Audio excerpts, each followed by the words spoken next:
Hey guys, how's it going? Hope you're doing well. My name is Crown, and today I'm going to read you some very interesting stories that I hope that you're gonna love. And now, without further ado, let's go!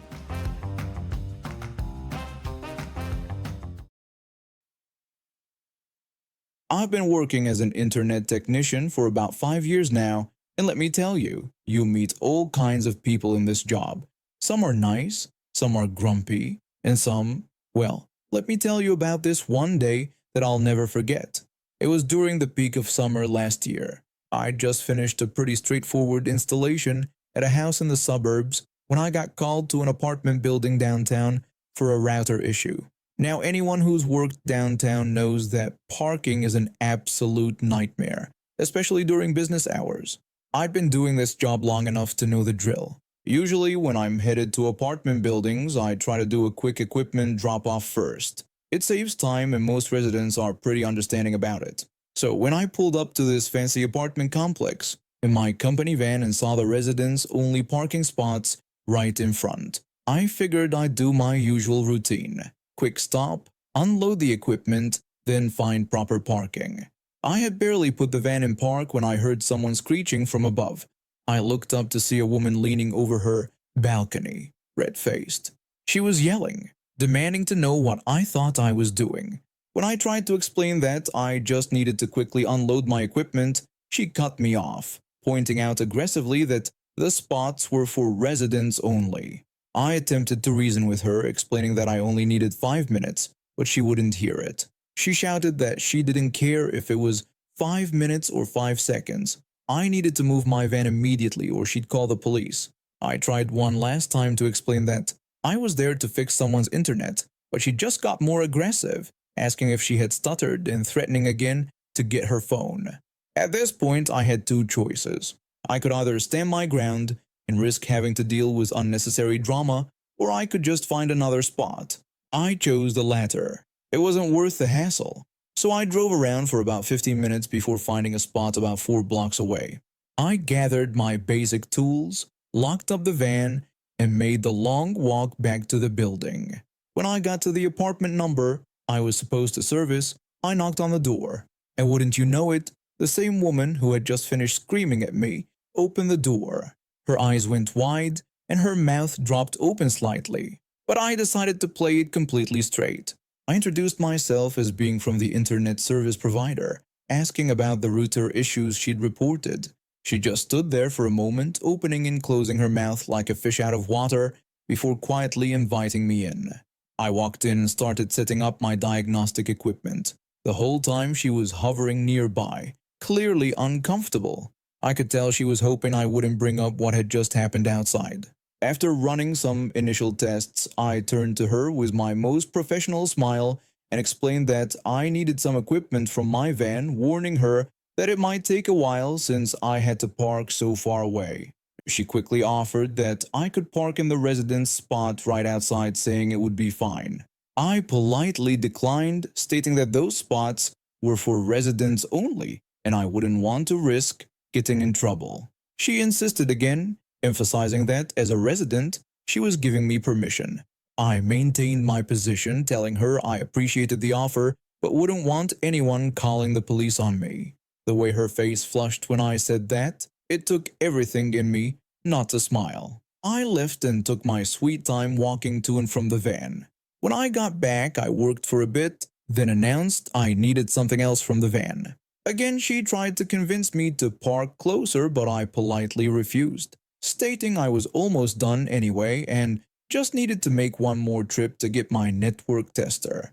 What should have been a 45-minute job ended up taking almost 3 hours. Every time I needed something from the van, I made the long walk, taking my time enjoying the beautiful summer day. She didn't say a word about the parking situation again, just stood there getting more and more frustrated as the minutes ticked by. When I finally finished, I handed her the service completion form to sign. I cheerfully told her everything was working perfectly now, apologizing that it took so long and commenting that if only there had been parking closer by. I wished her a wonderful day as I left. The look on her face as I walked out, somewhere between embarrassment and anger, was better than any tip I could have received. I, 21 male, have always had issues with my older brother, 22 male. Growing up just a year apart should have made us close, but instead, he made my life miserable.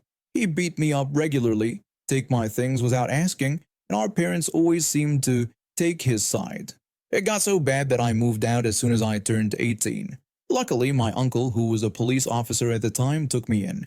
He even helped me out by giving me his old decommissioned police Crown Victoria. That car became my pride and joy, and for some reason, this really got under my brother's skin. He went through 3 junker cars in the time I kept my Crown Vic running perfectly. After he crashed his 3rd car, he came asking to borrow mine. He tried to guilt-trip me by saying he needed it for work, and had the nerve to call me entitled. I refused, telling him to take the bus since I knew how badly he drove. He didn't like that answer and went crying to our parents. They called me immediately, with my mom insisting I should let him borrow the car because he supposedly needed it more than me. I stood my ground and told her I needed it for work too and wasn't going to risk my only transportation. A few days later, I finished my shift and found my car missing from the parking lot. I called my brother, but he didn't answer. When I called my parents, they tried covering for him.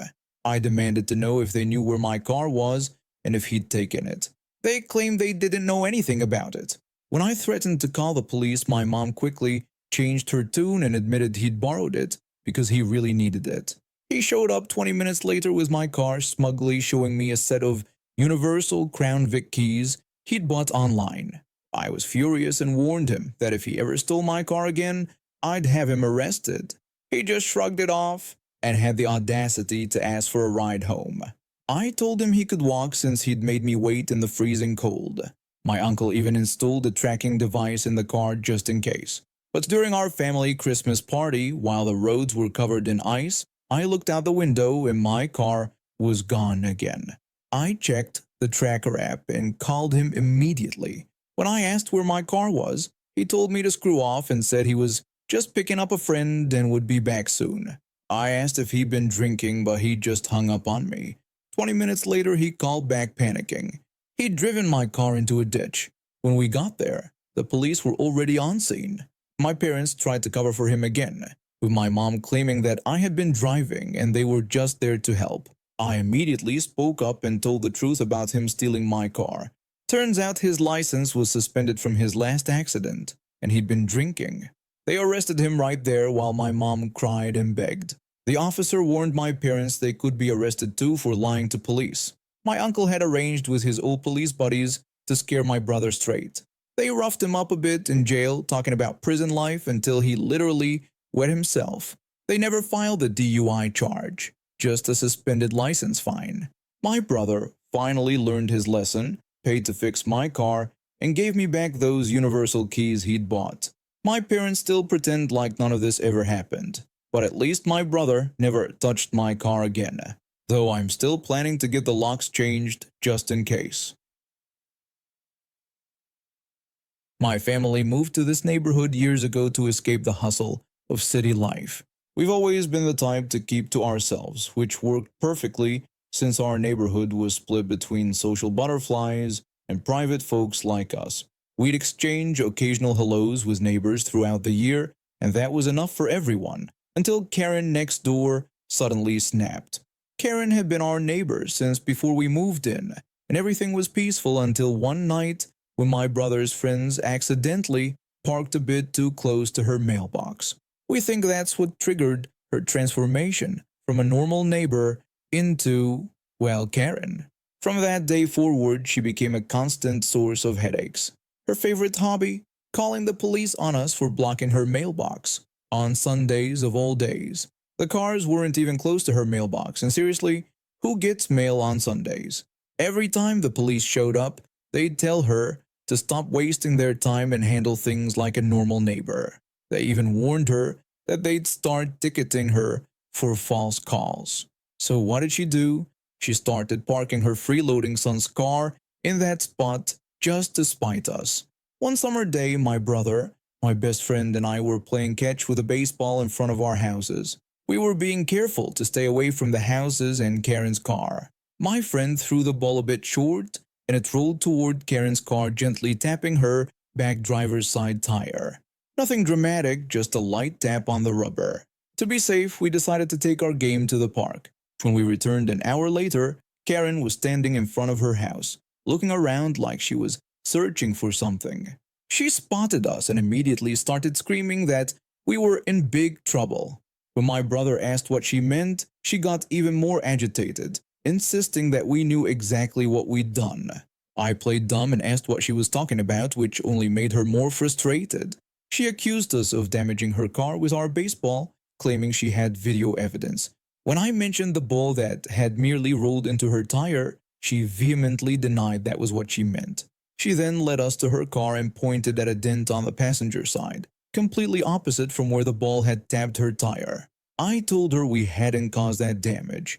She insisted she had video proof and threatened to show it to the police. When I asked to see this supposed video, she refused, claiming we would delete it from her phone. My brother sent our friend inside to get our mom, while Karen kept gloating about how we'd have to pay a huge fine. Mom came charging out like a tornado and demanded to know what Karen wanted now. Karen repeated her accusation about having video evidence of us damaging her car and demanded payment.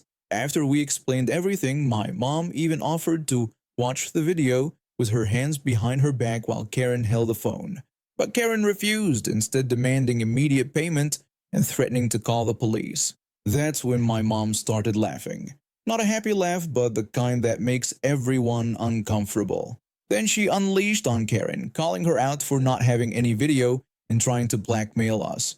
Karen took offense at being called a witch and started criticizing my mom's parenting, calling us delinquents. My mom fired back by comparing us kids, pointing out how my older brother was joining the military and I was a straight A student headed for a scholarship. Then she dropped the bomb about Karen's son being jobless, freeloading, and abusing his wife. Karen was visibly shocked that anyone knew about her son's behavior, and my mom made it clear that the whole neighborhood was aware of the situation. When my mom threatened to file a harassment claim, Karen tried to call her bluff. My mom doubled down on her threat, and Karen ran back into her house. True to her word, my mom called the police and we all gave our statements. We could hear Karen screaming at the officer when they went to her house demanding to see the video. After a minute of her yelling, the officer simply wrote her a ticket. A week later, we found out the police had started an investigation into her son's domestic violence situation based on what my mom had revealed. Karen and her son both moved out within a month, and the neighborhood has been peaceful ever since. My partner and I were living our quiet life in Massachusetts when everything went sideways after my father-in-law passed away 6 months ago. We weren't close to him, but he was a decent man who lived alone in his house in Inverness, Florida. The real drama started when my brother-in-law suddenly packed up his entire family and moved across the country into our father-in-law's house. We didn't even know about this until weeks after the fact. One random Tuesday morning, my partner got a call from the brother-in-law. He demanded that my partner sign some papers for our father's estate, saying he'd email them over right away. When my partner asked what papers he was talking about, mentioning we hadn't heard anything about the estate, the brother-in-law brushed it off and said it was just a quitclaim deed that needed to be signed that day. My partner, confused, asked for clarification about the deed. The brother-in-law impatiently explained it was for our father's house, adding that he was already living there and we just needed to sign. When my partner tried to understand what was going on and asked what our father had left behind, the brother-in-law pulled rank, reminding us he was the brother-in-law and we should just do what he said. The call ended with my brother-in-law hanging up. My partner and I were completely confused. We hadn't received any information about the will, the estate, or anything else. Just this demanding call about signing away rights to a house we didn't even know was part of the inheritance. A few days later, another call came. The brother-in-law angrily demanded to know why we hadn't signed the deed yet, reminding us he'd sent it 3 days ago. My partner explained that we needed to understand what was happening with the estate first. The brother-in-law accused my partner of being difficult, once again pulling the brother-in-law card and insisting we just sign. My partner explained that's not how things worked and we needed to see the will and understand what Dad left behind. The brother-in-law's response was a thinly veiled threat, telling us we'd regret this. The calls kept coming, getting more aggressive each time. Then suddenly, out of nowhere, we received a letter from a lawyer with a cashier's check for $2,887. Just like that, we were supposed to accept this amount and sign away our rights without knowing anything about the estate's total value or what was in the will. My partner tried reasoning with his brother again. He brought up the check we'd received, but insisted we needed to see the will and estate documents first. The brother-in-law dismissively told us that was our share and we could take it or leave it. When my partner asked how he'd calculated this amount and inquired about the house and other assets, the brother-in-law became defensive, saying he didn't have to explain anything to us and threatening to make things difficult if we didn't sign the papers. My partner pointed out that he was already making things difficult by not being transparent. That's when the brother-in-law lost his patience, dropping his act of being nice and giving us an ultimatum to sign the papers by Friday or else. At this point, we'd had enough.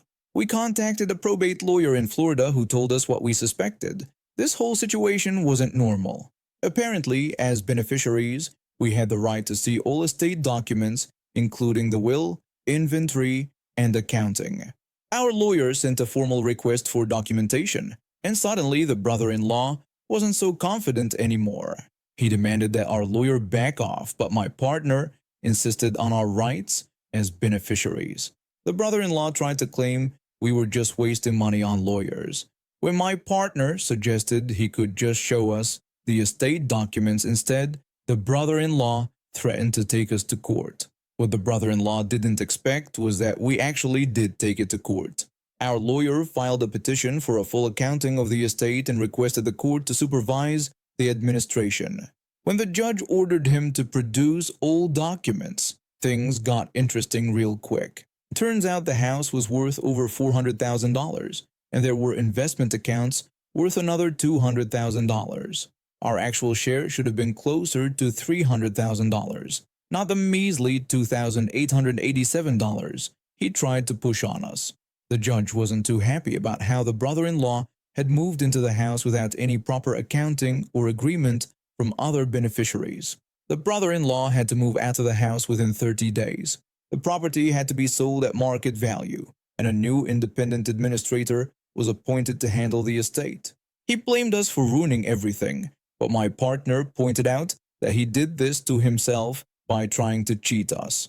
The brother-in-law tried to claim he was doing us a favor by offering anything at all, but my partner just told him we'd see him in court for the final distribution. In the end, we received our fair share of the inheritance, and the brother-in-law was removed from his position for breaching his fiduciary duty. He had to pay back the rent for the time he lived in the house too. The last we heard, he was desperately looking for a new place to live, complaining to anyone who would listen about how we destroyed his life by not accepting his $2,887 check and keeping quiet about the rest of the estate. And now we have reached the end of today's stories. Thank you for watching, and see you next time.